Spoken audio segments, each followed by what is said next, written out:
fois de plus pour notre 6e soirée de rencontre. Sentez-vous à l'aise. J'espère que vous avez pu vous reposer hier pendant ce petit moment de break. Nous allons continuer avec notre 5 dernières soirées. Tout d'abord, je tiens à rappeler, comme à son habitude, qu'à l'arrière de la salle de l'église, il y a une activité pour les jeunes et les moins jeunes. Vous pouvez aussi nous suivre sur Internet, sur Bible et Actualité Tampon. Lorsque vous serez dessus, il y aura un lien sur Livestream que vous aurez juste à cliquer pour nous visionner en direct. De plus, vous trouverez aussi sur YouTube le tampon Espace Adventiste, toutes les diffusions de nos différentes conférences. Chaque soir, elles sont postées.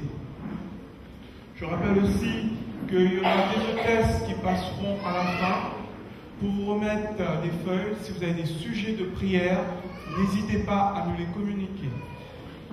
Normalement, pour un bon nombre d'entre vous, vous avez dû recevoir une feuille similaire à celui-ci où c'est écrit « Gardez le contact ».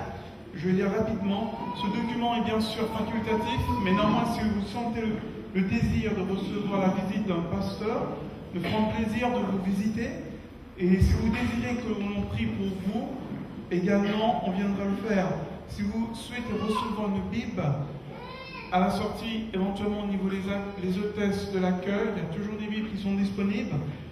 Si vous souhaiterez participer à des séances bibliques d'études, là aussi, renseignez-vous à la sortie au niveau de l'accueil, ils vous donneront le lieu, l'heure et où ça se passe. Et dernièrement, si vous souhaiteriez être contacté pour les différentes interventions programmées spéciales, n'hésitez pas non plus à laisser vos coordonnées là-dessus. Voilà, ce soir, nous allons entendre notre prédicateur, le pasteur Jean-Paul Vingouli, nous parler sur le règne de la technologie, bienfait ou menace. La question qu'on devrait se poser, est-ce que la technologie, c'est réellement un bien-être quelque part ou cela est destructeur? Sur ce, bonne soirée, bonne écoute à vous. J'invite le couple à venir. Merci à vous.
Son regard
Bonsoir à tous. Heureux de vous retrouver après cette petite pause qu'on a eue hier. J'espère que vous allez bien. Et on remercie aussi Sabine pour ce chant qui est un très beau chant. Ça nous a introduit, ça nous a fait du bien. Et j'espère véritablement par la grâce de Dieu que nous allons passer un bon moment ensemble ce soir dans l'étude, dans la réflexion et aussi dans les décisions que chacun de nous sommes appelés à prendre. Dans le livre du prophète Jérémie, suite à une question que Dieu pose à Jérémie, que vois-tu, Jérémie donne une réponse qui satisfait, qui convient totalement au Seigneur. Et Dieu lui dit, tu as bien vu, car je veille sur ma parole pour l'exécuter. On a déjà eu l'occasion de mettre ce texte sur l'écran, Jérémie chapitre 1er et le verset 12. Je veille sur ma parole pour l'exécuter. Je veille sur ma parole. Dieu lui-même, il nous donne la garantie qu'il veille sur sa parole. Veiller, ça veut dire donc pouvoir garantir la bonne rédaction, la bonne révélation, la bonne transmission aussi, et veiller à ce que cela arrive correctement, intact, jusque dans vos mains, jusque sous vos yeux. Et je voudrais prendre deux textes avec vous dans un premier temps pour introduire notre sujet, et toujours dans ce que je viens de mettre sur cet écran, je veille sur ma parole. Habakkuk chapitre 2, verset 2, il y a là quelque chose qui est très révélateur de la part dans ce texte. L'Éternel m'adresse à la parole, dit Habakkuk, et il dit, écris la prophétie, grave-la sur des tables, afin qu'on la lise couramment. Qu'est-ce que nous voyons dans ce texte? Que la parole prophétique est faite pour être lue couramment. C'est l'objectif de Dieu que ses enfants puissent comprendre, puissent lire couramment. Couramment, ça veut dire avec une certaine fluidité de lecture, avec une certaine compréhension. Et l'autre texte vient du livre de l'Apocalypse, au chapitre 1, verset 10-11. On a eu l'occasion déjà dans la première soirée de prendre ce texte. L'apôtre Jean dit, je fus ravi en esprit au jour du Seigneur, et j'entendis derrière moi une voix forte qui disait, ce que tu vois, écris-le dans un livre. Vous voyez, il y a cet ordre de Dieu, ce souci de Dieu que sa parole soit écrite, soit rédigée, soit gravée sur des pierres, même, sur des tables. Il faut l'écrire parce qu'il faut transmettre. Alors nous allons essayer de considérer un moment, dans un premier temps, la naissance de l'écriture. Il faut comprendre dans un instant pourquoi ce point-là introduit notre sujet concernant donc la technologie, les outils de la technologie moderne.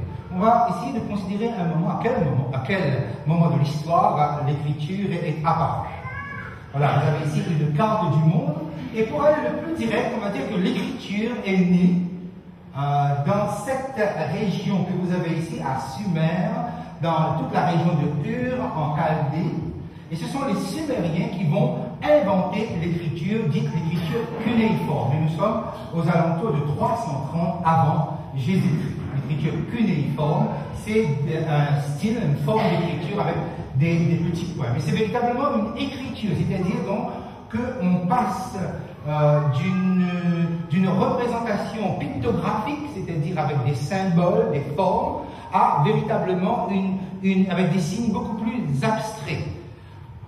Ce sont des graphiques et la parole orale va être enregistrée de manière graphique, avec des signes plus abstraits, contrairement aux symboles.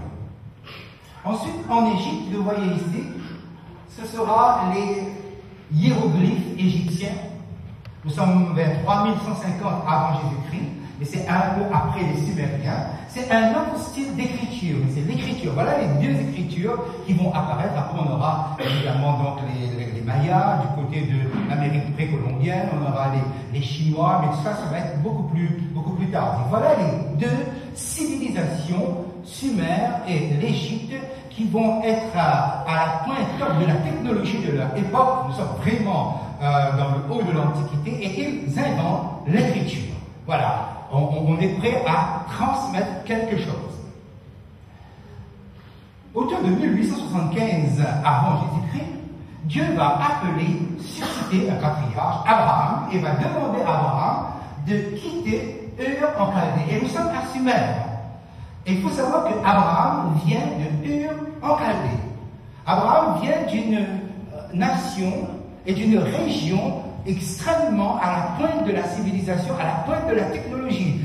Sumer est une civilisation riche, Sumer est une civilisation cultivée, une civilisation très avancée, et Dieu demande à Abraham de quitter Ur en Chaldée, et il y aura ce cheminement au sein du croissant fertile, et Abraham va cheminer d'Ur en Chaldée jusqu'à Haran ici, et de Haran descendre dans cette région ici, Canaan, et de Canaan aller jusqu'en Égypte, et de l'Égypte revenir.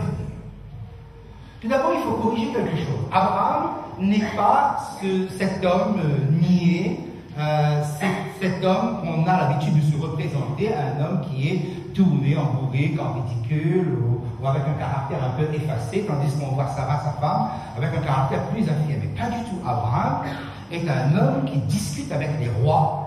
Abraham est un homme qui négocie sur un pied d'égalité avec les princes de l'époque. Abraham est un homme qui jouit d'une certaine considération dans cette époque-là. Et dans la parole de Dieu, nous voyons bien cela être ressorti. Ce n'est pas n'importe qui. Abraham est un prince qui vient de la région de Sumer. Et c'est ce prince-là que Dieu appelle à sortir de Sumer. Et qu'est-ce que nous voyons ici? Quelqu'un qui vient d'une région où on a inventé l'écriture. Quelqu'un qui vient, il vient d'une région où on était à cette pointe de la civilisation de l'époque. La civilisation est très avancée. Cette civilisation Sumer est une civilisation très cultivée.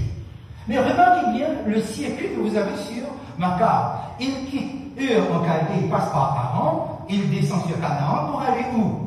Il va en Égypte. Et qu'est-ce que l'Égypte? L'Égypte, c'est l'autre civilisation très cultivée qu'il y avait à l'époque. Et vous avez donc dans le circuit d'Abraham, dans le cheminement d'Abraham, un homme qui passe d'une civilisation très avancée à une autre civilisation très avancée. Il fréquente ces civilisations-là. Et il y a une raison pour cela. Pensez bien que Sumer et l'Égypte sont des peuples qui ont inventé l'écriture. Ensuite, on va avancer un petit peu dans le temps, vers 1400 à peu près, entre 1600 et 1300 avant Jésus-Christ. Et ce sont les Phéniciens, donc de la nation, la Phénicie, si je veux l'appeler comme ça, qui vont inventer l'alphabet. Qu'est-ce que l'alphabet?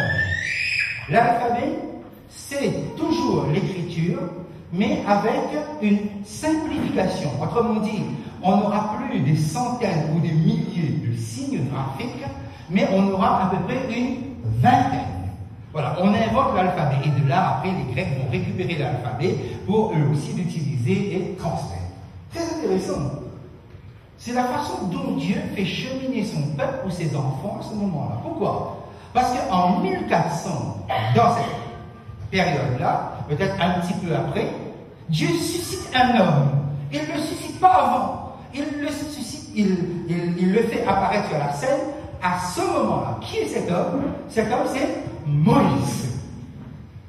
C'est Moïse qui apparaît au moment où l'alphabet, c'est-à-dire une simplification de l'écriture, est aussi dans la main de l'humanité.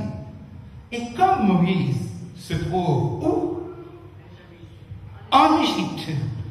Comme par hasard, on a bien compris que ce n'est pas du hasard. Moïse se trouve en Égypte. Et qu'est-ce qui se passe en Égypte? Il se retrouve à la cour de Pharaon. il se retrouve à recevoir une éducation, et pensez bien que l'Égypte, à ce moment-là, est aussi le top de l'éducation qu'on pouvait recevoir. C'est l'université de l'Antiquité la plus élevée, la plus top, s'il faut utiliser une. Et Moïse se retrouve là. Et qu'est-ce qu'il fait? Il va apprendre, il va être enseigné, il va être éduqué pour recevoir une éducation princière. Et de là, qu'est-ce qui se passe? Moïse rédige la Bible. Autrement dit, la Bible est rédigée non pas avec une écriture cunéiforme ou hiéroglyphe, c'est-à-dire près de 1000 ou 2000 signes, mais la Bible sera rédigée avec une écriture simplifiée dans un contexte de civilisation cultivée, très élevée, très avancée, et Moïse est là pour ramasser pratiquement toute l'essence même de la culture la plus élevée de l'époque. Et la Bible a été donc écrite dans cette dynamique-là. C'est-à-dire donc, non pas avec comment dire cela? Non pas avec un niveau bas, non pas avec un niveau au rebut dans un coin, mais au contraire avec le top de la civilisation. Moïse récupère ça. Et ça, c'est intéressant, lorsque nous prenons le texte chapitre 7 de Actes, le verset 22, on nous dit Moïse fut instruit dans toute la sagesse des Égyptiens, et il était puissant en parole et en œuvre. Voilà l'homme qui sera le premier rédacteur de la Bible. Alors après Abraham, qui était un prince, qui vient lui-même d'une civilisation civilisée qui bascule dans une autre civilisation civilisée avant de revenir en Canaan, vous avez Moïse lui-même qui reçoit une éducation civilisée, une éducation très avancée de l'époque, à la pointe même.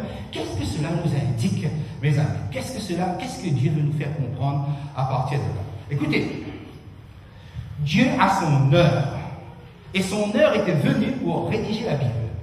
Si la Bible était rédigée en écriture cunéiforme ou hiéroglyphe, nous aurions certainement eu des difficultés pour lire la Bible. Pourquoi? Parce qu'essayer de combiner des centaines ou des milliers de signes, alors combien de temps il nous aurait fallu pour lire la Bible?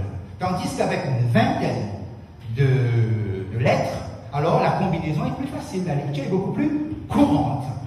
Mais attention, la simplification ne veut pas dire background, car Dieu veut rédiger, Dieu veut faire émerger sa parole dans le haut de gamme. Autrement dit, qu'est-ce que nous sommes en train de dire ici? C'est que le Dieu de la Bible, c'est le Dieu de l'excellence. Le Dieu de la Bible, ce n'est pas le Dieu qui appelle n'importe qui.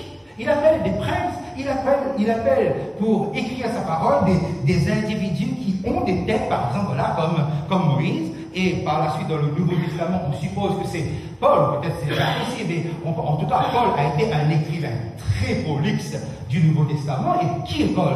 Paul, c'est un homme qui a fait des universités, qui a fait des écoles, et tout ça. Donc, vous voyez, lorsque nous parlons de l'héritage biblique, nous sommes en train de parler de quelque chose qui est au top niveau. Et Dieu va faire comprendre à son peuple ceci. Parce que nous pouvons lire ici. Voici. C'est Moïse qui parle. Je vous ai enseigné des lois et des ordonnances comme l'Éternel, mon Dieu, me l'a commandé. Vous les observerez, vous les mettrez en pratique, car ce sera votre sagesse, votre intelligence aux yeux des peuples qui entendront parler de toutes ces lois rédigées. Les 5 premiers livres ont été rédigés par Moïse.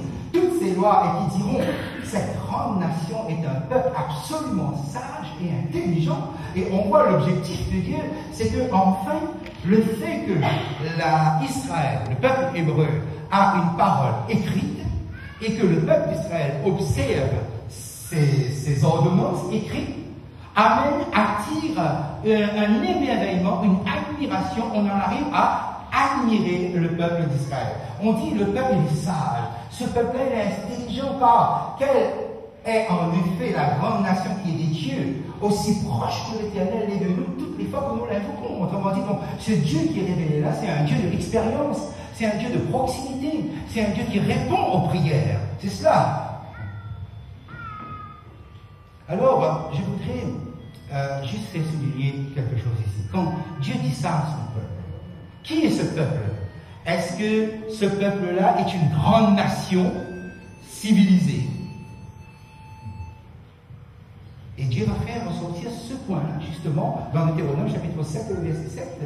Ne croyez pas que vous êtes le plus élevé de tous les peuples, car, même avec une phrase assez dure, vous êtes le moindre de tous les peuples. Mais c'est ce moindre de tout le peuple-là que j'appelle, que j'élève au plus haut, et tout le monde dira que cette nation est sage, que cette nation est intelligente. Pourquoi? Parce que cette nation a la parole de Dieu. Cette nation détient la parole écrite de Dieu. Et à partir de là, toute la Bible sera dans cette perspective que l'intelligence, la véritable intelligence, ne peut s'acquérir que par rapport à cette crainte de l'Éternel, que par rapport à cette révélation de Dieu. Et nous avons là quelque chose d'extrêmement réconfortant, de valorisant pour nous. Dans quel sens je dis cela? Dans le sens suivant. C'est que Dieu vous a appelé. Et quand Dieu appelle, il appelle l'excellence. Et vous êtes l'excellence de l'Éternel. Vous pourriez peut-être, comme Moïse, dire « Ah, mais qui suis-je » Vous pourriez peut-être, comme Gédéon, dire « Oh, mais ma famille ». Vous pourriez peut-être, comme David, dire « Mais je suis une puce, je suis rien, mais qui suis-je pour me marier avec la fille du roi » ou autre. Ça, c'est le sentiment presque naturel de chaque homme face à ce Dieu. Mais quand Dieu appelle, il appelle l'excellence. Alors, il est possible que vous pourriez mettre un 0 sur 20 vous concernant. Je suis un 0, et véritablement un 0, ok? Et Dieu, lui, qu'est-ce qu'il fait? Il met sur vous la note 20. Dieu vous donne 20 sur 20. Parce que le Dieu de l'excellence, il l'appelle ceux qui vont avoir ce qualificatif de l'excellence. Car, mes amis, lorsque Dieu avait voulu rédiger sa parole, il pensait déjà à qui? Il pensait à vous. Il pensait à vous. Il pensait à chacun de nous. Car nous allions nous retrouver avec cette parole dans la main. Est-ce qu'on aurait été capable de lire couramment cette parole? Est-ce que cette parole-là aurait été compréhensible pour nous tous? Et même pour le plus petit parmi nous? Oui, Dieu pensait déjà à vous. Et ce soir, je pense qu'il faut que nous puissions donner à ce Dieu-là cette place qui lui revient dans notre cœur. Ce n'est pas un hasard, mes amis, que vous êtes ici. Car c'est tout un cheminement. Car c'est un Dieu qui a son heure, qui est capable d'attendre son heure. Pourquoi? Parce que ça vaut la peine que ses enfants puissent accéder et une accessibilité facile à sa parole. Et regardez aujourd'hui. Mais ce Dieu-là, mes amis, c'est le Dieu de la haute technologie. Regardez bien. Nous avons dit Sumer jusqu'à l'Égypte. Mais en tout temps, dans toutes les circonstances historiques, vous voyez Dieu agir de la même façon. Car regardez bien. Lorsque, au 1er siècle de notre ère, la langue grecque est la langue la plus cultivée de l'époque et qui est parlée dans tout le bassin méditerranéen. D'après vous, le Nouveau Testament sera écrit en quelle langue? La langue la plus cultivée de l'époque. Lorsque les Romains vont construire des routes, ils vont sécuriser les routes et les mers. Qui va voyager sur ces routes et ces mers? Les premiers chrétiens, l'apôtre Paul. Pourquoi? Pour véhiculer l'évangile. Lorsque, en 1456, on découvre l'imprimerie, la haute technologie, Gutenberg à Mayence, en Allemagne, quel sera le premier livre qui sera imprimé sur la presse de Gutenberg? Vous voyez, au fil du temps, vous voyez un Dieu qui s'accapare de la haute technologie, toutes les technologies de ce monde. Au 19e siècle, lorsque vous avez la révolution industrielle, d'après vous, pour faire quoi? Qui vont voyager sur ces bateaux à vapeur, en train ou en autre? Les missionnaires qui vont porter l'évangile au coin les plus reculés de la planète. Lorsque les satellites pourront permettre de transmettre en direct, qu'est-ce qu'on va faire? L'évangile. Toujours. Donc il faut bien situer cet aspect-là dès lors que nous réfléchissons à ce Dieu. C'est le Dieu qui prend toutes les excellences pour que vous puissiez avoir une parole de l'excellence dans la main. Non, c'est pas du bas de gamme. La parole de Dieu est toujours orientée dans la perspective du plus haut niveau. Et un homme comme Freud, Sigmund Freud, le père de la psychanalyse, c'est un homme qui était acté. Hein. Il va construire une science, mais ce n'était pas véritablement une science, la psychanalyse. Il va construire une science, mais c'est un homme qui est extrêmement intelligent. Il faut savoir, c'est un homme qui a beaucoup lu. Et il a lu aussi, puisqu'il est juif d'origine, il a beaucoup lu, il a lu aussi la Bible. Et il dit quelque chose qui est surprenant. Et c'est bon de sa part que nous puissions avoir une information de ce genre de sa part, je dis bien. Car lui, il est neutre, il dit qu'il est athée, il ne croit pas en Dieu, mais voilà, quand il lit la Bible, il y a quelque chose qui constate. Il dit, l'ancienne religion juive avait totalement renoncé à l'immortalité de l'âme. Jamais nulle part il n'y a fait allusion à la possibilité d'une existence après la mort. Ceci est d'autant plus surprenant que la croyance en une vie future peut très bien, ainsi que les événements l'ont montré, s'accorder avec le monothéisme. Qu'est-ce qu'il dit par là? Il dit que, c'est bizarre, les Sumériens, Aaron, les religions cananéennes, la religion égyptienne, tout cela croyait en l'immortalité de l'âme. Mais quand Moïse rédige un livre ou un ensemble de livres, la Torah, on ne voit pas du tout de traces de l'immortalité de l'âme. Pourquoi? Parce qu'il y a une rupture. Et la dernière fois, l'avant-dernière fois, j'ai eu l'occasion de vous parler de cet aspect-là. Parce que la Bible n'enseigne pas l'immortalité de l'âme. Alors que toutes les nations qui étaient autour, et jusqu'à aujourd'hui, presque toutes les nations adhèrent à cette conception, adhèrent à cette croyance. Pourquoi pas la Bible? Parce que mes amis, justement, c'est cela. Même si Abraham vient d'un milieu idolâtre, même si Moïse a été éduqué dans des plus grandes universités, ou dans la plus grande université égyptienne, la plus idolâtre, c'était des hommes qui étaient capables de rompre avec l'idolâtrie. C'était des hommes de rupture. C'était des hommes qui vont nous transmettre une parole qui est complètement en porte-à-faux avec ce qui était révélé justement autour. Car la Bible n'est pas un livre comme les autres. La Bible, c'est un livre de rupture avec toutes les croyances qu'il peut y avoir dans ce monde. La Bible est véritablement un livre unique. Et c'est ça que Dieu nous a donné. La Bible, je vous avais dit, la première fois, écrite par une quarantaine d'auteurs, c'est environ 1600 années. Mais surtout, vous savez, jusqu'à aujourd'hui, jamais les statistiques n'ont démenti ce caractère unique, élevé de la parole de Dieu. Parce que chaque année, il se vend environ plus de 20 millions de Bibles par an. Et la Bible est le seul livre qui est écrit environ dans 2212 langues à travers le monde. Chaque année, la Bible reste le best-seller. Et les hommes ont voulu le détruire. Au IIIe siècle de notre ère, il y avait cet empereur romain Dioclétien qui, dans sa fureur, voulait anéantir le christianisme, mais aussi toute trace écrite de la Bible. Et il a fait émettre un décret, peine de mort, pour tous les chrétiens qui posséderaient une Bible. 2 ans après, il disait, ah, voyez, j'ai anéanti le christianisme, il n'y a plus une Bible chrétienne. Le siècle suivant, arrive Constantin qui lui s'est fait chrétien.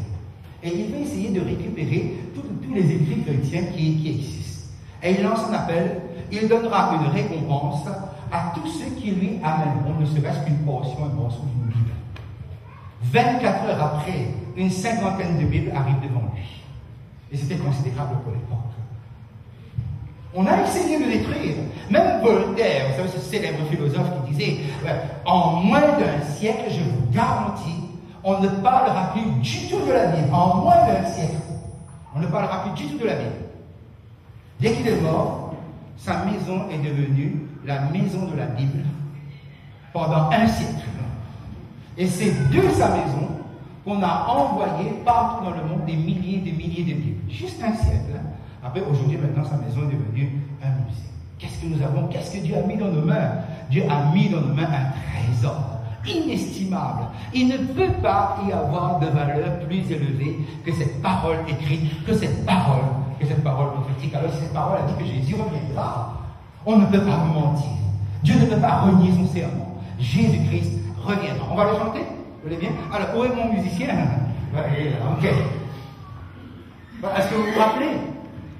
Donc, on va voir. Il est vendredi soir. Vous savez que vendredi soir, c'est aussi le début du sabbat chez les Adventistes. Ce sera l'occasion, effectivement, pour nous de pouvoir, au cœur de ce jour sacré, pouvoir exprimer notre espérance à travers ce beau cantique, ce beau chant. J'espère, en tout cas, oui.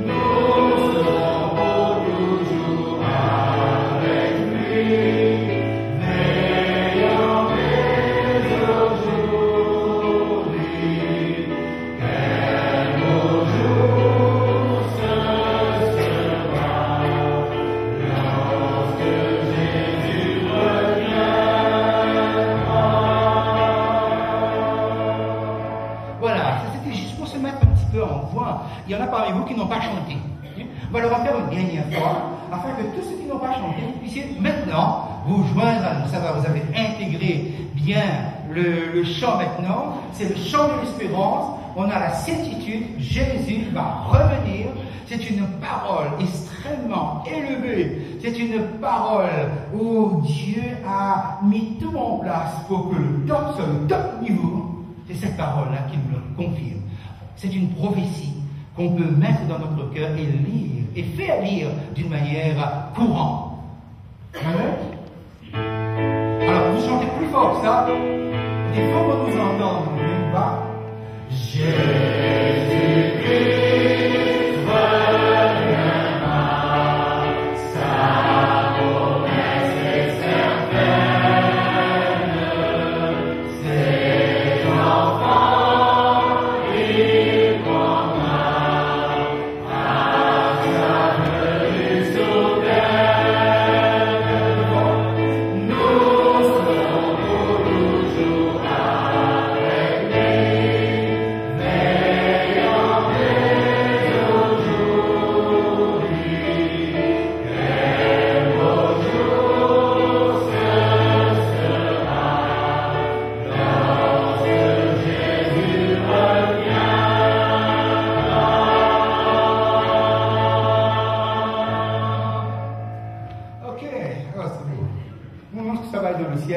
Parce qu'on va chanter avec les anges, on va glorifier le Seigneur, parce que c'est ça que le livre de l'Apocalypse aussi nous dit. Alors mes amis, voici la tablette sumérienne. La tablette d'argile, parce que les Sumériens écrivaient sur des tablettes d'argile. On va dire qu'il y a eu 3 révolutions dans le monde. On passe de la tablette d'argile à la tablette tactile, la tablette numérique. Voilà la révolution, okay? Et chaque, j'en ai mis 3 ici, okay, correspond à une révolution que le monde a enregistrée. Effectivement, donc, nous sommes en 3300 avant Jésus-Christ. L'invention de l'écriture sera quelque chose de phénoménal, ça va bouleverser l'humanité. Ensuite, nous aurons en 1456, après Jésus-Christ, la presse de Gutenberg qui va imprimer la Bible à Mayence. Et ensuite, je ne mets pas de date précise parce que c'est autour des années 80, fin 80, 90, où la toile du net va être tissée autour de la Terre avec la révolution numérique, la révolution Internet, et nous voyons combien c'est quelque chose qui est extrêmement répandu jusqu'à aujourd'hui. Et à chaque fois, puisque si nous reprenons la logique que nous avons mentionnée tout à l'heure, il est sûr que Dieu gagne, que Dieu réussit à utiliser toute nouvelle technologie en vue de la propagation de sa parole. Maintenant, on a juste réfléchir, parce qu'il nous faut réfléchir par rapport justement à cette dynamique prophétique. Lorsque l'écriture va se propager, un philosophe va s'inquiéter. Il s'agit de Socrate et de la Grèce. Il s'inquiète avec raison. Il est pratiquement contre l'écriture. Pourquoi il est contre l'écriture? Parce qu'il constate que l'homme cède sa mémoire au livre, à l'écriture, et du coup, la mémoire est en train de reculer. C'est-à-dire donc, l'homme a moins de mémoire, ce qui se comprend, puisque la transmission étant orale jusqu'à présent, on passe à l'écrit, on se confie beaucoup plus à l'écrit. Et il s'inquiète pourquoi? Parce que non seulement on cède au livre, mais en plus, le fait qu'on a moins la possibilité de mémoriser, du coup on a beaucoup moins la possibilité de prendre le temps, de réfléchir, de cogiter, tout ça. Donc il s'inquiète. D'ailleurs, lui-même Socrate, il n'a jamais rien écrit, puisque tout ce que nous savons de lui, ça vient de son disciple Platon. Lui, par contre, il a beaucoup écrit. Ensuite, je passe à l'autre révolution. Après donc la presse de Gutenberg, c'est un homme, je ne sais pas s'il faut le considérer comme un philosophe, en tout cas il est un écrivain qui aura utilisé ses lecteurs comme des psys parce qu'il se livre, il s'agit de Montaigne. Et Montaigne va ressentir le même problème. Maintenant, il y a plus de livres, maintenant il y a plus d'écrits, avec forcément l'imprimerie, donc les livres sont à profusion, et il s'inquiète. Il s'inquiète au point que, bon, il comprend qu'en fait, que la tête humaine est en train de changer. Et c'est lui qui dira, il vaut mieux une tête bien faite. Il vaut mieux une tête bien faite qu'une tête bien pleine. Effectivement, l'homme ne pouvant plus avoir de tête bien pleine, il a intérêt pour pouvoir exercer son jugement, avoir une tête bien structurée, bien faite, pour pouvoir maintenant savoir comment recevoir les informations, comment gérer ces informations en lui-même, pour pouvoir sortir un jugement qui soit et qui corresponde à son besoin et à sa personnalité. Ces deux grandes personnalités de l'histoire ont eu raison, effectivement, de s'inquiéter, parce que les Écritures, les livres, vont faire reculer quelque part les facultés. On va juste essayer de comprendre ça. Alors, nous sommes avec aujourd'hui, je passe directement à la révolution numérique. La révolution numérique a été inventée en Occident, évidemment, donc les Allemands dans la Deuxième Guerre mondiale, les Anglais qui réagissent, il y a des Américains qui sont là, qui accaparent, qui prennent, qui récupèrent, et qui finalement fait développer ça comme on a l'habitude. Donc c'est bien en Occident pour garder la logique dans laquelle nous sommes jusqu'à présent. La révolution numérique se fait à ce niveau. Les ordinateurs, pratiquement les Français vont beaucoup intervenir, vont beaucoup faire aussi dans ce domaine, mais les États-Unis resteront imbattables comme d'habitude, et c'est tout à fait logique avec ce que nous avons étudié jusqu'à présent. Mais maintenant, les pays du Sud qui étaient complètement en dessous, en quelque sorte, complètement largués, très vite, les pays du Sud vont récupérer et eux aussi se mettre à l'heure de l'Occident. Jusqu'à présent, tout ça est conforme à tout ce que nous avons dit pour bien parler de l'hégémonie américaine, l'hégémonie occidentale sur l'ensemble de la planète. Mais quelque chose va se passer. Par rapport à l'inquiétude de Socrate, qui est un observateur sensible de son temps, à l'inquiétude de Montaigne, qui est aussi un autre observateur sensible de son temps quelques siècles après, aujourd'hui, forcément, nous arrivons au même problème. C'est-à-dire, quelque chose a changé dans le monde depuis la révolution numérique, particulièrement au niveau de l'apprentissage. On distingue l'apprentissage traditionnel de l'apprentissage, maintenant on va dire actuel, la culture jeune. Quelque chose a changé. Eh bien, c'est un linguiste italien du nom de Raffaele Simone qui a inventé ces mots pour essayer de comprendre et de faire comprendre la nature de ce changement-là. Qu'est-ce que l'endopédia? Vous avez le préfixe endo, grec, qui veut dire à l'intérieur. C'est le savoir transmis de manière traditionnelle, c'est-à-dire le savoir qui est transmis dans l'enceinte de l'école, à l'intérieur de l'école. Et ce savoir-là, il a des caractéristiques beaucoup plus solides. Pourquoi? Parce que beaucoup plus structuré, organisé, hiérarchisé. Par exemple, on fait bien la différence entre quelles sont les notions principales, quelles sont les notions secondaires, quel est l'accessoire, quel est ce qui est essentiel, etc. Okay? Et ensuite, ce savoir-là, en endopédia, qu'on apprend, il est un savoir encyclopédique, c'est-à-dire à l'école, on nous apprend plusieurs matières, même si certaines matières ne vont pas nous être utiles par la suite, mais au moins on a l'arrière-plan. Une sorte de culture générale, en quelque sorte. On a un arrière-plan du savoir, mais aussi, ce qu'on apprend à l'école, c'est quelque chose qui est fort et garanti. Scientifiquement, en quelque sorte. Pourquoi? Parce que, on a quand même vérifié historiquement ce qu'on nous a donné, est-ce que ça tient, est-ce que c'est vrai, etc. Donc tout ça constitue un package qui fait que l'enfant a fait l'acquisition le jeune a fait l'acquisition d'un enseignement qui lui permet de pouvoir affronter la vie. Seulement, ça demande beaucoup de soins, ça demande beaucoup de temps, ça demande beaucoup de répétitions. Donc, c'est une structure que l'État doit mettre en place. Mais quelque chose a changé. On passe à la culture endopédia, à la culture exopédia. Exopédia veut dire extérieur, c'est-à-dire que la génération a changé. La génération n'aime pas l'enseignement de l'école, préfère recevoir un enseignement beaucoup plus trépidant, beaucoup plus dispersé, beaucoup plus libre. Et effectivement, donc c'est la révolution numérique qui va permettre cela, parce que des outils numériques, des outils technologiques vont favoriser ça. On va sur Internet et on se cultive. Et voilà, ok? Et cela ne va pas sans poser de problème. Pourquoi? Eh bien parce que on va constater aussi une génération qui arrivent beaucoup moins à cerner, beaucoup moins à maîtriser le savoir. Autrement dit, le savoir, c'est aussi quelque chose qui ne reste pas. Pourquoi? Parce qu'il manque l'encadrement. Lorsque vous êtes devant votre ordinateur, vous êtes sur Internet, qu'est-ce que vous faites? Vous y allez là partout où on vous envoie. Et malheureusement, Internet envoie dans de multiples directions. Autrement dit, la génération actuelle, du fait qu'il est si facile d'avoir son ordi, sa tablette, son smartphone, tout ce que vous voulez, la facilité de pouvoir être connecté, d'avoir les informations gratuites, d'avoir les films gratuits, la musique gratuite, tout cela, ce qui fait que le jeune, il se sert. Seulement, le problème, c'est quoi? C'est qu'il se sert sans véritablement contrôle, en quelque sorte. C'est-à-dire que, par exemple, lorsque il est sur un thème, il lit.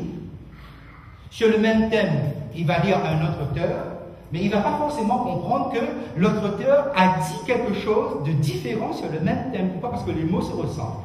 Et Raffaele Simone disait quelque chose qui était très intéressant, c'est qu'il constatait que à l'université, lorsqu'on regarde maintenant des étudiants qui rendent des copies, par exemple des maîtrises, voire même des doctorats, tout l'ensemble de l'écrit, de la rédaction est complètement décousu. Pourquoi? Parce que ces étudiants ont fait un copier-coller. C'est-à-dire, ils ont pris ce qu'un auteur disait sur le thème, ils ont surligné, ils ont fait un copier, ils font un coller. Ils regardent de l'autre côté, ah, il a dit ça, ils font un copier. Et ce qui fait que dans le même texte, eux, ils ne voient pas, mais le professeur, l'enseignant, lui, il va dire, mais qu'est-ce que c'est que toutes ces contradictions-là?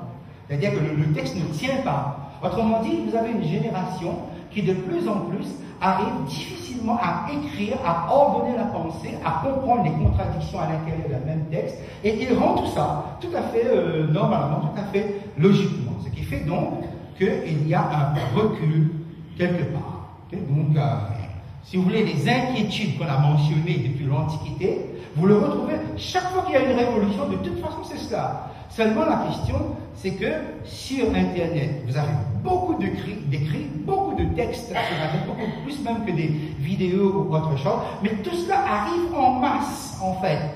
Et pour faire le tri là-dedans, pour savoir qu'est-ce qui est vrai, qu'est-ce qui est faux, je pense que c'est pas bon, hein? Qu'est-ce qui est vrai, qu'est-ce qui est faux, qu'est-ce qui tient, qu'est-ce qui ne tient pas, qu'est-ce qu'on a inventé, parce que souvent il n'y a pas de source. La source n'est aucunement garantie historiquement. N'importe qui peut écrire et mettre son texte là, et on prend tout ça. Pour avoir la capacité de trier là-dedans ce qui est bon et ce qui est mauvais, ce qui est juste et ce qui est faux, il faut avoir au préalable une éducation, avoir été formée. Actuellement, puisque Internet ne forme pas, donc on est formaté. Et cela va amener une génération assez étrange sur le marché. En quelque sorte, une génération qui recule. Pourquoi? Parce que, écoutez bien, la question est savoir, est-ce que c'est bon ou mauvais? C'est le même problème qu'a posé la télévision, l'arrivée de la télévision à un moment. Ce n'est ni bon ni mauvais. Il ne faut pas seulement l'utiliser, il faut le gouverner, il faut le maîtriser. Autrement dit, donc, nous avons un outil.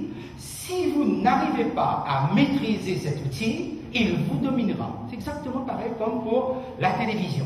Autrement dit, moi-même, je suis quelqu'un qui utilise ces technologies-là. Okay? J'ai aussi ma tablette, j'ai aussi mon ordinateur, etc. Maintenant, c'est à moi d'apprendre comment le maîtriser, comment l'utiliser. Si je laisse venir toutes les informations, je vais être perdu. C'est-à-dire, mon cerveau ne va pas pouvoir faire face à une profusion intense d'informations. Autrement dit, le cerveau va être davantage noyé, en quelque sorte. Hein, posons les choses comme ça. Alors, Michel Serres, qui est un philosophe d'aujourd'hui, qui a écrit une petite poussette en rapport avec les pousses. Okay? C'est un genre de roman, où il pose véritablement le problème comment la nouvelle génération qui monte et qui utilise beaucoup le pouce, c'est cela, okay? Comment vont-ils finalement faire face au monde à l'avenir? Et nous avons aussi Marcel Gauchet. Et il y en a plusieurs, hein, parce que donc là je mets que 2 pour vous dire que vous pouvez travailler là-dessus et faire des recherches vous-même. Je vous encourage d'ailleurs à pouvoir le faire. Ils vont dire quelque chose. Voilà, si je dois aller au plus direct, hein, couper en ligne directe, ceci, c'est que aujourd'hui, la connaissance n'est plus stockée dans le cerveau, mais la connaissance est sortie du cerveau. Pour aller où ça? Dans l'ordinateur. Autrement dit, maintenant, qu'est-ce qui se passe? C'est que comme il y a beaucoup d'informations, on les prend. Et qu'est-ce qu'on fait avec ces informations-là? Comme il y en a beaucoup, on les stocke. Mais on les stocke où? Non pas dans sa tête, puisque la tête ne peut pas encaisser cela. On les stocke dans les disques durs. Autrement dit, voilà ce qui est, si je peux prendre cette image-là, ok?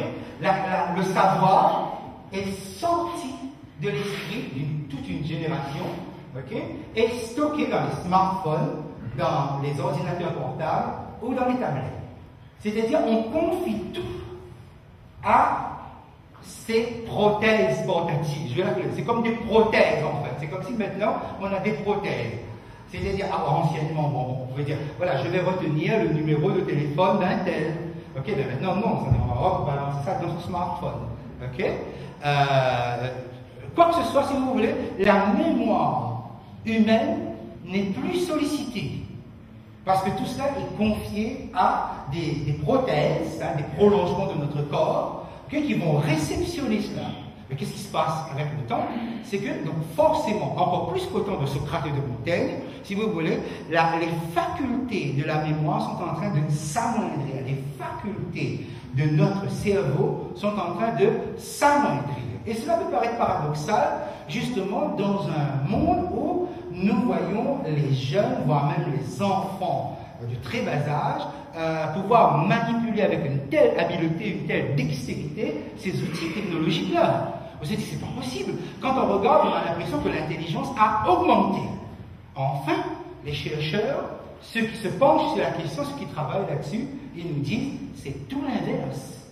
C'est-à-dire que vous avez une génération qui n'arrive, et de moins en moins en plus, à connaître, à comprendre, à intégrer la connaissance. Parce que la connaissance va être maintenant stockée. Ça va vite.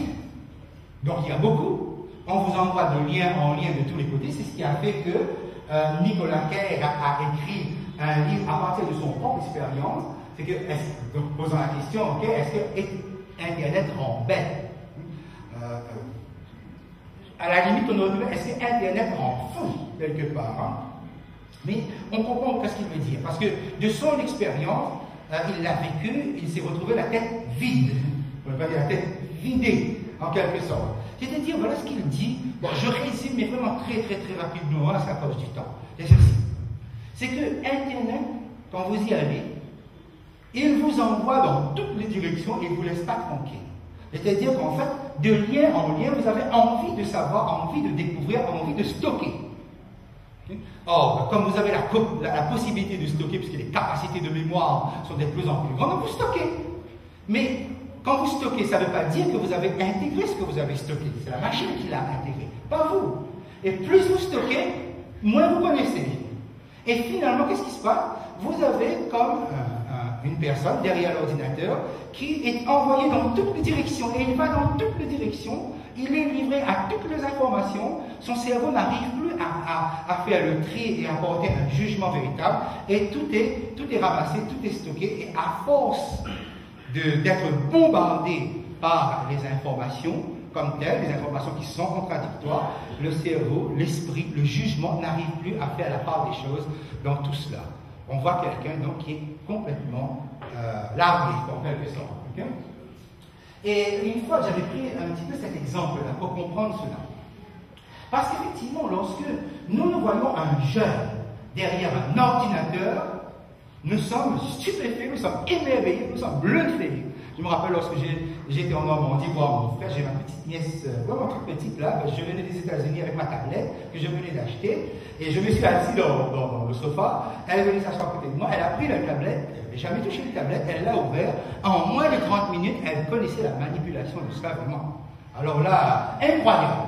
C'est-à-dire que les enfants maintenant naissent avec ça dans la main, quelque part, ok, ça y va très vite. Et nous sommes bluffés, nous disons, waouh, Parce que vous, le temps que vous allez mettre un doigt là-dessus, ok, votre doigt est trop gros de toute façon. Alors, eux, ça va extrêmement vite. C'est leur génération, c'est leur époque, ils ne sont pas intimidés. Et justement, quelqu'un dit, parce que justement, pour utiliser ça, il ne faut pas réfléchir, il faut y aller.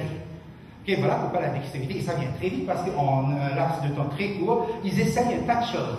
Donc à un moment donné, ça va vite. Et ce que j'ai mis ici, c'est cela. C'est que pour comprendre, donc, je montre une métaphore. La métaphore suivante. Imaginons que vous avez votre petit enfant, petit garçon de 10 ans, ok, qui vous dit, bon, maman, je veux faire un gâteau.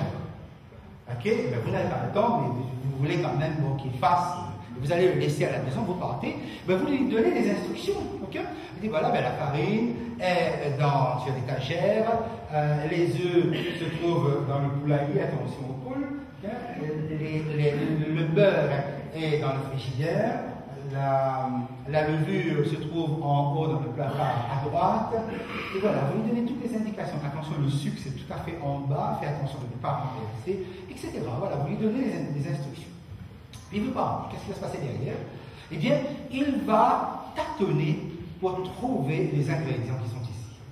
Faire, attention de dire, les œufs dans la chambre, non, c'est dans le poulailler, etc. Voilà, ça tâtonne un petit peu. Puis finalement, tous les ingrédients sont sur la table. Et puis finalement, il n'a pas le temps parce que son petit copain l'appelle, il faut qu'il aille. Ok, mais il ramasse tout, il part. Il dit, bon, je vais le faire le lendemain. Le lendemain, il rassemble de nouveau les ingrédients qui sont là. Il prend beaucoup moins de temps. Il va plus vite. Il met les ingrédients sur la table, encore un petit erreur peut-être, mais voilà. Et finalement, donc, papa l'appelle, il faut descendre tout de suite. Il ramasse tout, il range, il dit, je ferai demain. Le lendemain, il va beaucoup plus vite dans la recherche de ces ingrédients. Il arrive, il pose. Et imaginons que ça ne marche pas encore, qu'il va le refaire une quatrième fois, il va speeder, il va devenir un spécialiste de quelqu'un qui sait rassembler des ingrédients pour faire un gâteau. Mais vous remarquez ceci, c'est qu'il ne sait toujours pas faire le gâteau. Mais il sait où et comment accéder à ces fournitures-là. Eh bien, l'usage qu'il y a, ce qui se passe en ce moment, c'est exactement ça. C'est-à-dire que vous avez des jeunes qui sont capables de savoir où l'information se trouve et ils vont avec une extrême rapidité. Et ça va très vite. Seulement, le gâteau n'est pas fait. Autrement dit, la gestion de l'information qu'ils prennent, eh bien, ils n'arrivent pas à le gérer. Ce sont des informations qui sont là, ce sont des ingrédients qui sont sur la table. C'est ça. C'est-à-dire donc une capacité, une rapidité, une dextérité dans la manipulation. C'est vrai que je suis un petit peu trop à droite ou trop à gauche, qu'importe. Mais c'est une façon pour vous dire comment les choses sont en train d'évoluer. Et alors, permettez-moi, j'ai une petite parenthèse. Mais ça va être important pour comprendre ça. Les spécialistes se sont rendus compte que la lecture n'est pas un phénomène naturel. La lecture est un phénomène culturel.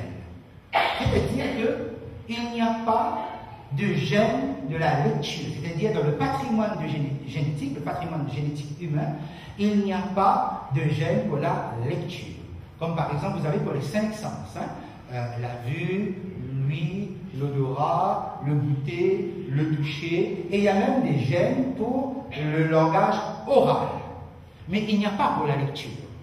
Quand, par exemple, un enfant va apprendre à lire, il va utiliser les gènes qui existent déjà. Autrement dit, son cerveau va fabriquer un nouveau circuit neuronal. Il va falloir que le cerveau fabrique. Pourquoi? Parce que ça n'existe pas. La lecture n'est pas intégrée naturellement à l'homme. Il va falloir que l'homme apprenne et crée ce circuit-là. Voilà ce qu'on nous ressent. Et ensuite, qu'est-ce que les études nous ont permis de comprendre concernant la lecture? Par exemple, lorsque la lecture est profonde, il y a un rapport, le cerveau établit un rapport presque miraculeux, un rapport fécond entre le lecteur et ce qu'il lit. C'est-à-dire que la lecture, poser les yeux posés sur les textes, vont l'amener à associer ce qu'il lit avec ses propres pensées, à intégrer, à récupérer ce qu'il est en train de lire et à reformuler à s'approprier, à analyser, à faire sienne de ce qu'il est en train de lire. Autrement dit, ce qu'on appelle la lecture profonde, permet de s'intégrer une connaissance, de s'intégrer un texte. Et quand le texte est intégré, et là je pense sincèrement que c'est Dieu qui a fait les choses comme ça. Quand le texte il est en vous, il devient vous. C'est-à-dire, vous allez maintenant être capable, vous avez suffisamment d'éléments cognitifs pour pouvoir formuler un jugement. Vous voyez comment ça se travaille? Ça demande une lenteur, ça demande une réflexion, ça demande des soins, ça demande un rythme. Voilà, c'est de la lecture PAD. Et justement, par exemple, Google, qui est un très bon moteur de recherche, tout le monde l'utilise, je l'utilise aussi. Et le problème, c'est quoi? C'est que Google, c'est le tout disponible. Tout est disponible sur Google. Et on a fini par croire que le fait que vous avez pris l'information, il est en vous. C'est-à-dire, par exemple, il suffit que vous ayez l'information, vous avez donc intégré l'information. Or, et c'est ça qui ne se passe pas. C'est-à-dire que si vous avez un recul de la connaissance dans la nouvelle génération, c'est bien parce qu'ils ne lisent plus, en quelque sorte, de la lecture, comme je viens de tracer assez sommairement à l'instant même. C'est-à-dire, donc, on prend l'info, Google donne, donc on récupère. Vous allez dire, j'ai l'information. Mais cette information, vous l'avez, mais il n'est pas intégré comme un élément de connaissance dans votre esprit. C'est-à-dire, il est là, même si vous vous rappelez plus ou moins de cela, il est là, mais il n'est pas en vous. Et la télévision va beaucoup contribuer et va suivre, puisque ce sont les médias, la même révolution numérique, et nous poser le même problème. Vous avez remarqué, par exemple, c'est une bonne maintenant. Alors, vous avez le speaker, le présentateur. Alors, il parle. Alors, non seulement il parle, mais on vous met dessous le sujet de quoi on est en train de parler avec le thème, donc avec votre mot. Mais en plus, dessous, vous avez remarqué, il y a une bande qui défile et qui vous donne d'autres informations. Vous avez remarqué ça? Ok? Alors, j'aimerais savoir comment le cerveau fait pour prendre en même temps, écouter en même temps ce qui se dit et saisir ce qui défile. On peut le faire, mais justement c'est ça le problème, c'est que c'est symptomatique, c'est qu'on est en train de nous apprendre à prendre des informations. Et maintenant même à la réunion, il y a ça, ok, voilà. Hop, on parle et dessous on met une bande qui défile avec d'autres infos. C'est-à-dire qu'on est bombardé d'informations. Et Nicolas Carr, justement, disait qu'on est tellement bombardé d'informations que le cerveau finit par disjoncter, en fait. Vous voyez, et la télévision. Et quelquefois, il arrive que sur le plateau de télé, on est en train d'interviewer quelqu'un et hop, tout d'un coup on arrête tout parce qu'on a dit priorité au direct.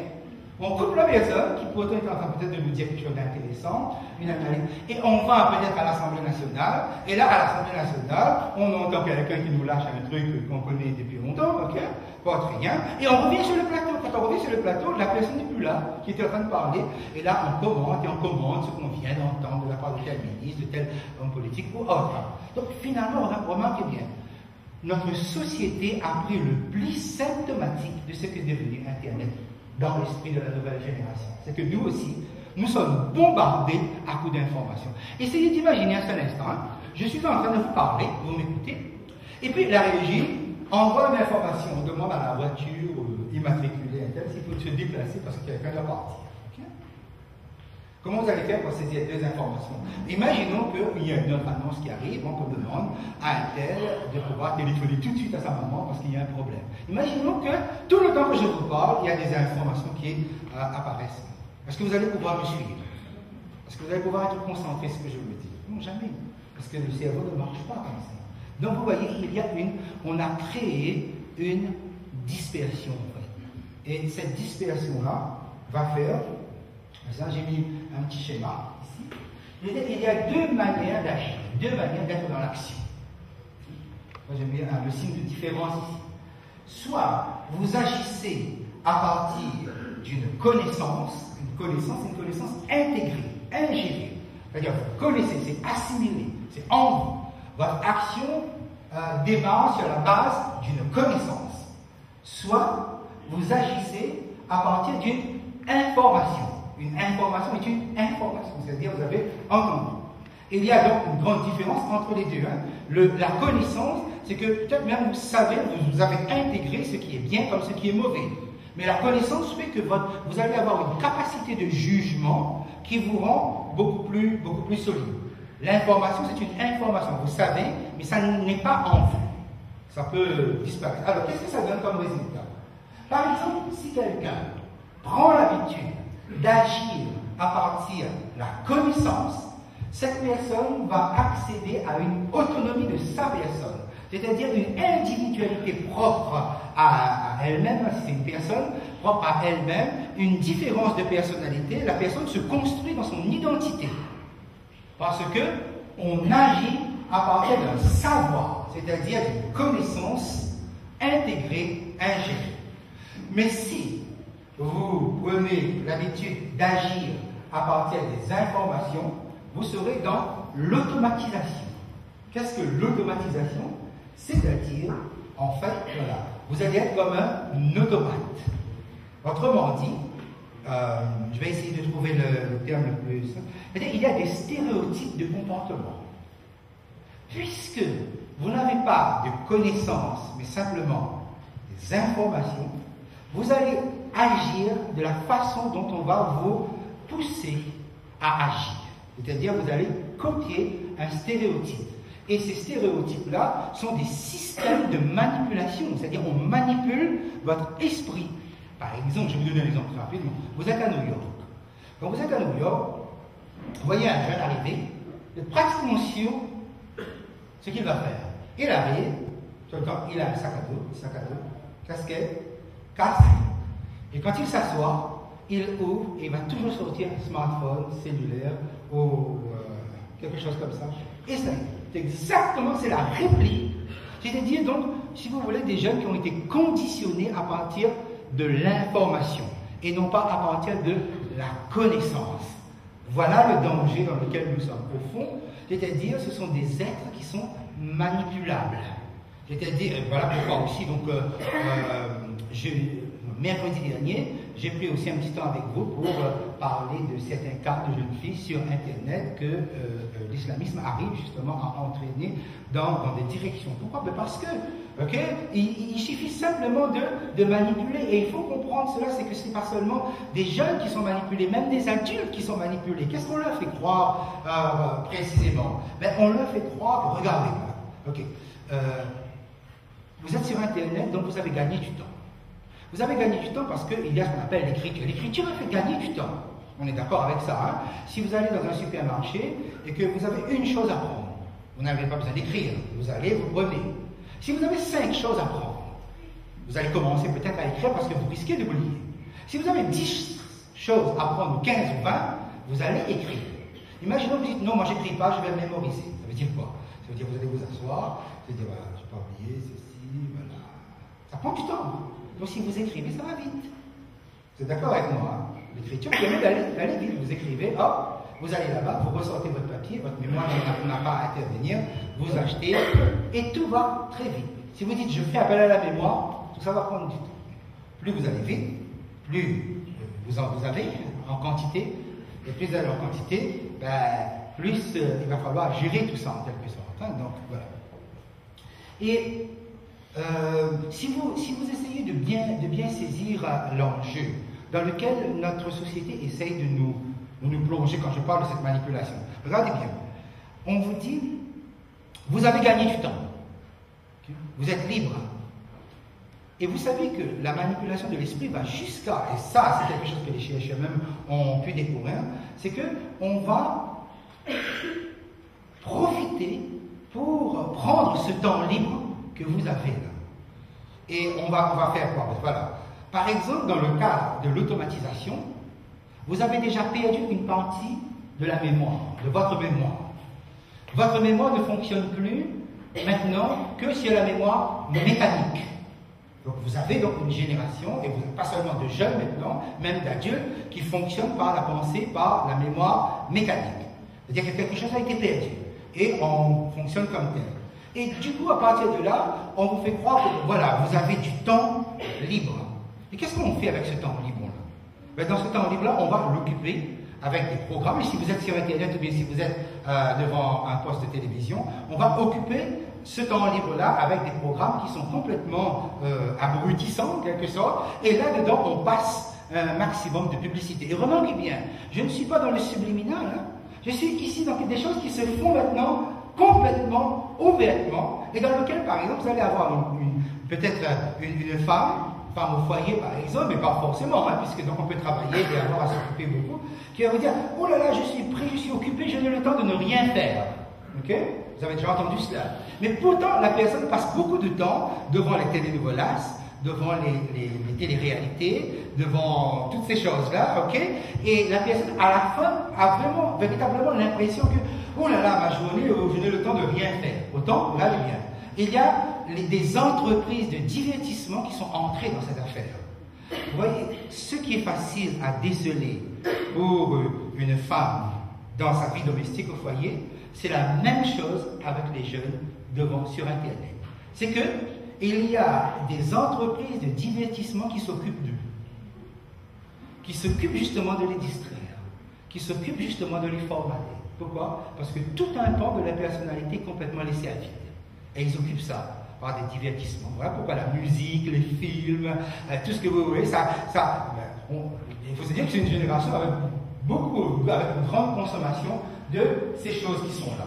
En tout cas, sachez, deux pédopsychiatres de Washington, Dimitri Christakis et Frédéric Zimmerman, ils ont fait des études vraiment intéressantes, des rapports qui ont été rendus concernant justement la surexposition actuelle en Occident des enfants devant les écrans, que ce soit pas seulement télé, mais ordinateur portable, tablette ou smartphone ou autre. C'est que les dommages causés sont tels que finalement ça crée ce qu'on appelle la synapto, voilà. Ça entrave la synaptogenèse, c'est-à-dire la création des synapses sont entravées. Autrement dit, des enfants qui seront complètement abrutis finalement à un moment donné. Pourquoi? Parce que les dommages sont irréversibles.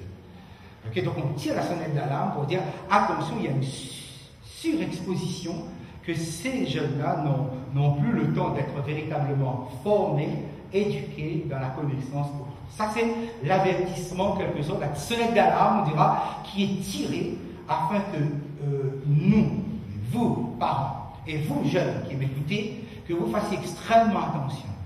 On ne peut pas dire que la révolution numérique, hein, la technologie avancée, les outils de technologie extrêmement sophistiqués que nous avons, c'est bon, pas bon. Non, c'est comme la télévision. C'est-à-dire, il faut l'utiliser, mais il faut maîtriser. Autrement dit, ce que Nicolas Kerr recommande, quand vous allez sur Internet, il faut que vous sachiez déjà d'avance qu'est-ce que vous voulez. C'est-à-dire, vous devez lui demander qu'est-ce que vous voulez. Et il doit vous donner. Quand il vous a donné, c'est bon, vous fermez, vous passez à autre chose. Ne restez pas, parce que sinon, vous allez être sur une rivière qui va vous envoyer dans toutes les directions, et c'est votre cerveau qui ne va pas pouvoir tenir le coup ici. Et maintenant, arrivent des situations qui sont beaucoup plus dramatiques, dans le sens, maintenant, quel constat, le généticien, Gerald Raptu, qui est donc chercheur à l'université de Stanford, avait lancé un pavé dans la mare lorsqu'il a sorti ce constat. L'être humain, son intelligence moyenne est en train de décliner au fil des siècles. Autrement dit, l'homme est en train de devenir de moins en moins intelligent. Et ça, c'est un généticien qui le dit. Particulièrement, parce qu'il y a des mutations génétiques. À cause de la manière de vivre, l'homme, les enfants sont en train de muter. Donc, ils perdent l'intelligence. Et d'autant plus, il y a une augmentation des troubles de l'humeur, l'instabilité émotionnelle est de plus en plus grande. Autrement dit, contrairement à ce que l'évolutionnisme a dit, les humains sont en train de décliner, sont en train de régresser sur le plan de l'intelligence. Et Sciences Po avait sorti une autre étude concernant les tests QI, du quotient intellectuel. Vous savez, on mesure, comme ça on essaie de mettre en place un instrument de mesure du quotient intellectuel, et on a constaté donc que cela est en train de baisser, mais ça c'est beaucoup plus récent, depuis la Seconde Guerre mondiale, un petit peu après encore, jusqu'à aujourd'hui, la baisse est vraiment alarmante, c'est-à-dire, contrairement à ce qu'on peut penser, il y a vraiment un déclin de l'intelligence. Et ce qui frappe, c'est ceci, c'est que tous vont vous dire, et les historiens, les philosophes, les anthropologues, ils vont vous dire qu'en fait, aujourd'hui, on n'invente plus rien. Tout ce qui est inventé, même au niveau de la technologie, a été inventé dans l'Antiquité. Compris même grâce à Pythagore, le célèbre mathématicien au VIe siècle avant Jésus-Christ. C'est à partir de là que ça démarre. Tout ce que vous voyez vivre en ce moment, ce n'est que la consommation, que le développement, mais les hommes n'inventent plus rien. L'humanité n'invente plus rien en ce moment. Tout cela a été inventé dans l'Antiquité. Et quand ce sont des incroyants, des athées qui sortent cette pensée, il y a quand même de quoi nous faire réfléchir justement sur ce point-là. Ecclésiaste chapitre 1er, verset 10 nous dit, y a-t-il une chose dont on puisse dire, vois ceci c'est nouveau? La confirmation de ce que la parole de Dieu dit, elle a déjà eu lieu dans les siècles qui nous ont précédés. Ce que vous voyez là, avant il l'avait déjà dit. Il l'avait déjà vécu pratiquement. C'est que rien n'est nouveau. Et ce qui me frappe chez Gerald Bradbury, justement, ce fameux généticien de Stanford, c'est qu'il dit que l'homme a atteint le pic de l'intelligence, l'humanité a atteint le pic de l'intelligence, c'est il y a 2000 ans de cela. Mais pour moi, si vous me dites qu'il y a 2000 ans de cela, qui était sur la Terre il y a 2000 ans de cela? Il n'a pas dit ici, il a dit il y a 2000 ans de cela. Donc c'est comme si jamais ce qu'il dit est vrai, l'humanité a atteint le pic de son intelligence lorsque Jésus était sur la terre, lorsque Jésus s'est fait homme. Extraordinaire.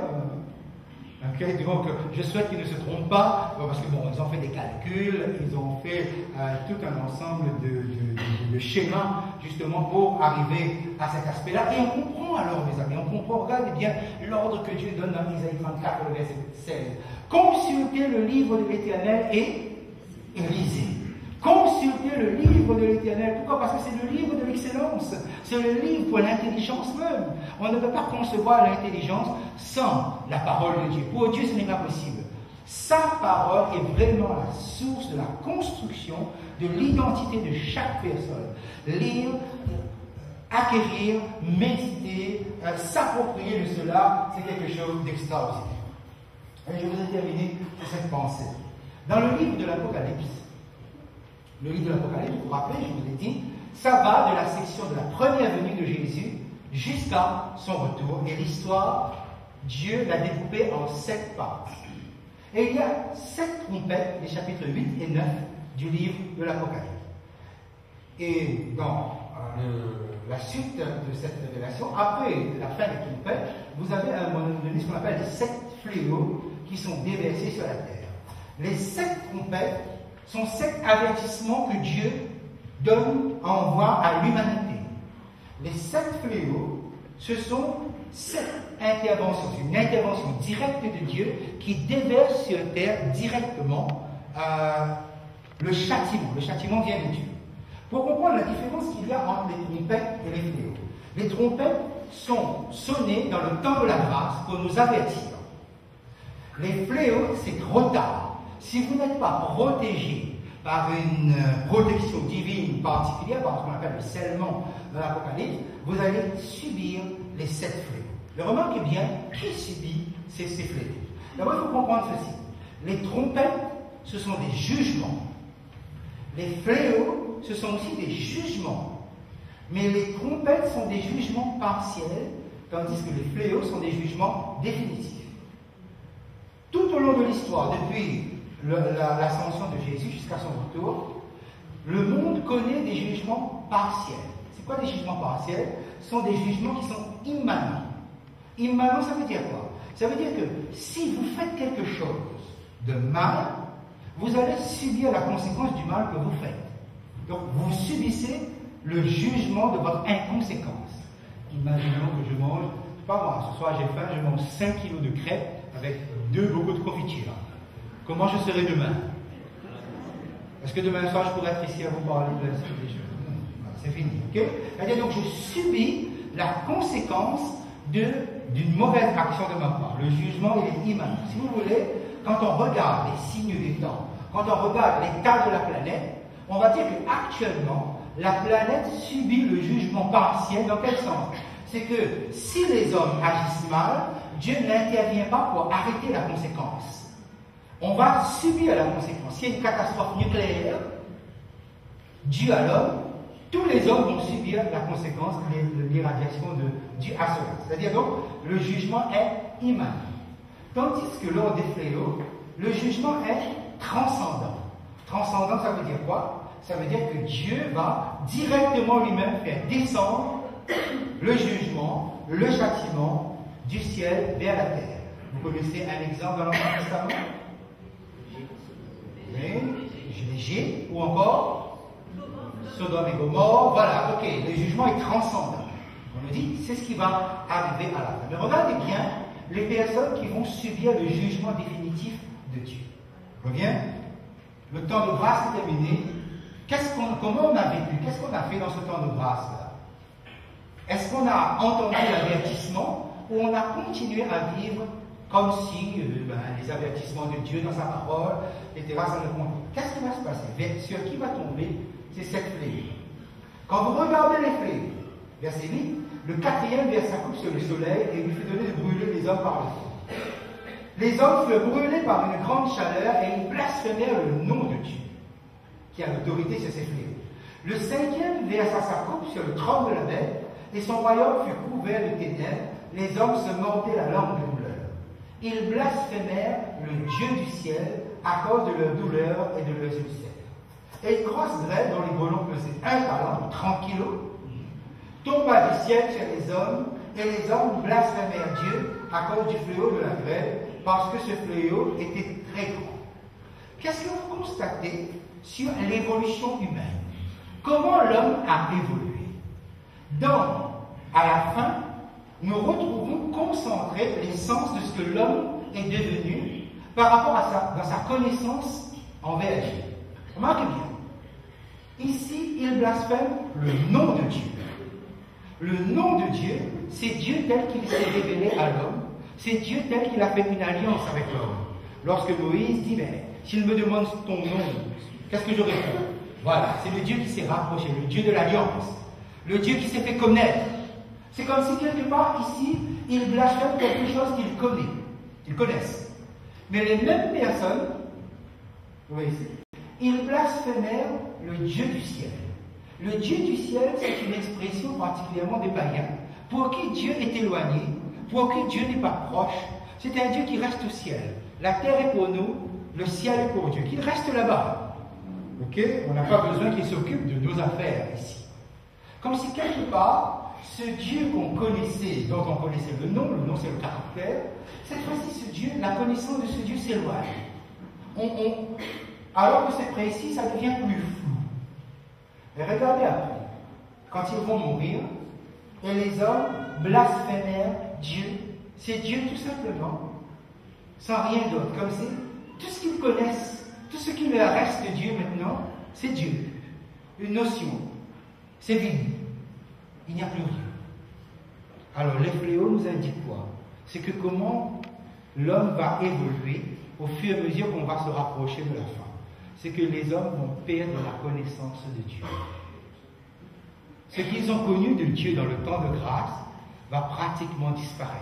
Comme si quelque part, ce que Dieu va détruire à la fin, ce seront des personnes qui, la connaissance, et plus seulement maintenant la connaissance, comme nous avons dit tout à l'heure, la connaissance se perd, on n'arrive plus à intégrer, on n'arrive plus à garder, les hommes perdent la connaissance de Dieu totalement, complètement. Comme pas pour dire, mes amis, connaître Dieu, c'est une grâce. Quand la grâce n'y est plus, si vous n'avez pas été scellé, vous perdez complètement toute connaissance que vous avez eue jusqu'à présent de Dieu. Vous n'allez plus rien comprendre de ce qui se passe. Comme si, quelque part, les gens de Sodome et Gomorrhe, ils étaient déjà aveugles. Ils ne voyaient pas un homme qui est là, qui vit différemment, etc. Quand les anges arrivent, qu'est-ce qu'ils font? Ils le rendent complètement aveugle. Autrement dit, les fléaux poussent l'homme jusqu'où l'homme aura été. Finalement, c'est ça que Dieu va détruire. Et je prie le Seigneur que c'est maintenant pour nous de mettre en place tous les avertissements que nous recevons. Tous les avertissements. Car Dieu est le Dieu de l'excellence. Que celui qui veut se glorifie d'avoir de l'intelligence et de me connaître, de savoir que je suis l'Éternel, Jérémie 9, 24. On ne peut pas avoir de l'intelligence sans la connaissance de Dieu. On aura tout au plus de la technique, mais jamais de l'intelligence.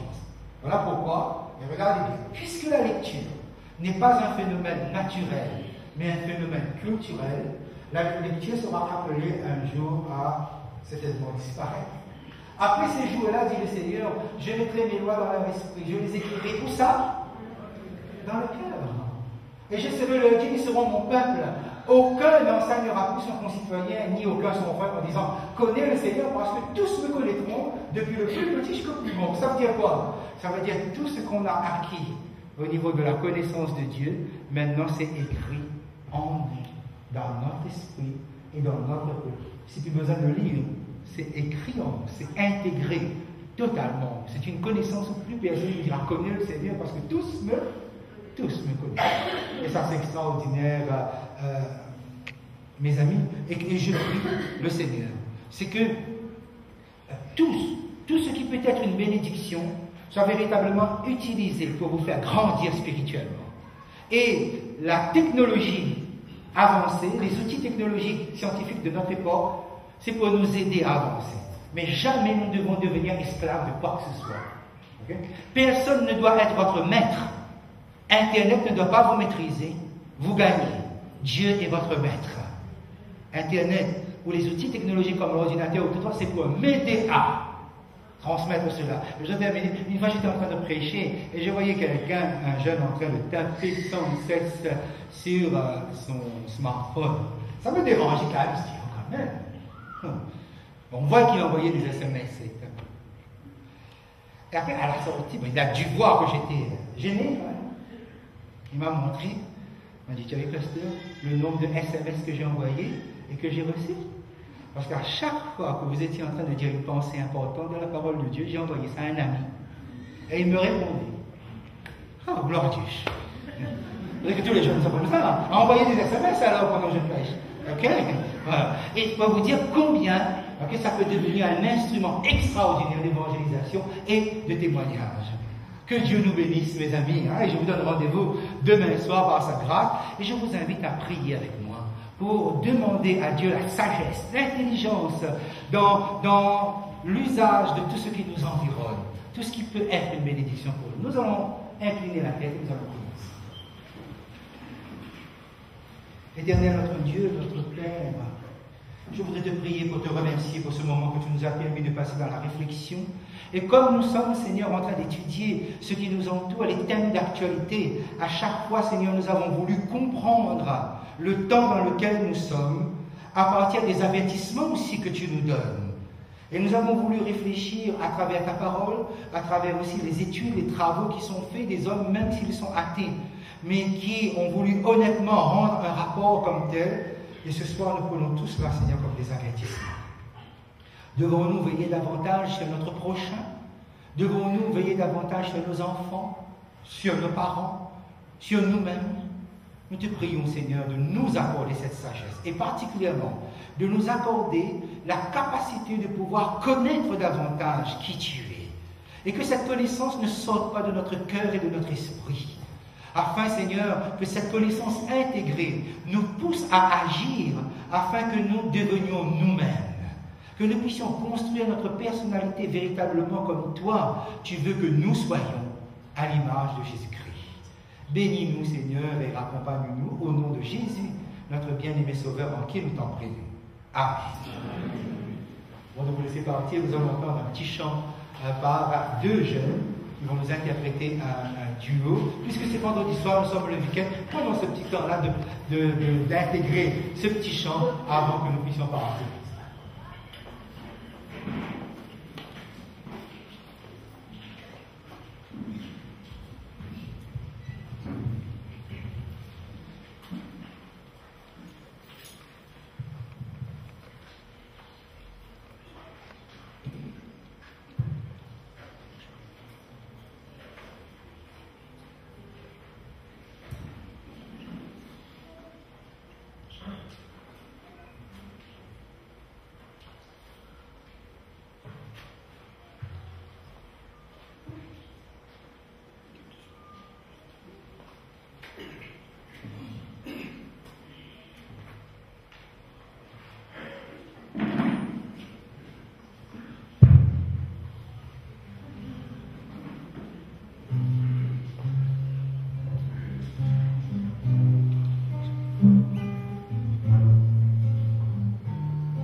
gravé par le monde, que ferais-je sans toi? Chaque jour, à chaque heure, oh, j'ai besoin de toi. Viens, Jésus, et demeure auprès de moi. Oh, dans les jours d'orage, d'obscurité d'effroi, quand faiblit mon courage, que ferais-je sans toi? Chaque jour, à chaque heure, oh, j'ai besoin de toi. Viens, Jésus, et demeure auprès de moi. Oh, Jésus, ta présence, c'est la vie et la paix dans la souffrance et la vie à jamais. Chaque jour, à chaque heure, oh, j'ai besoin de toi. Viens, Jésus, et demeure auprès de moi. Viens, Jésus, et demeure auprès de moi.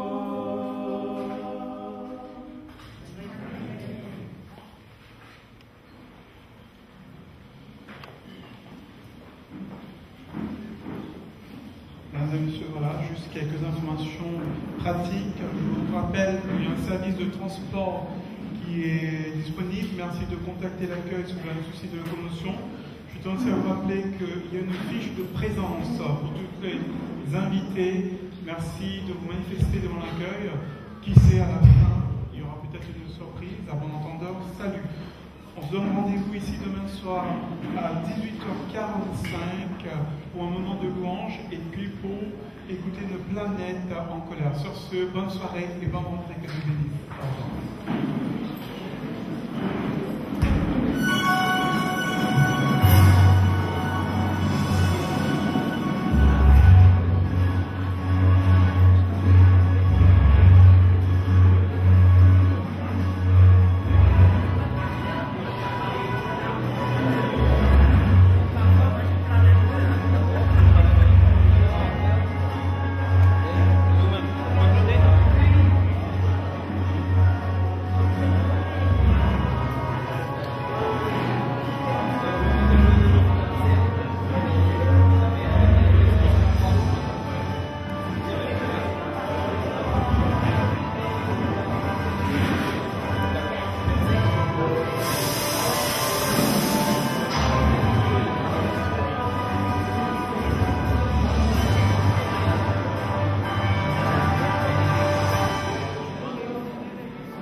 Nous, on voit.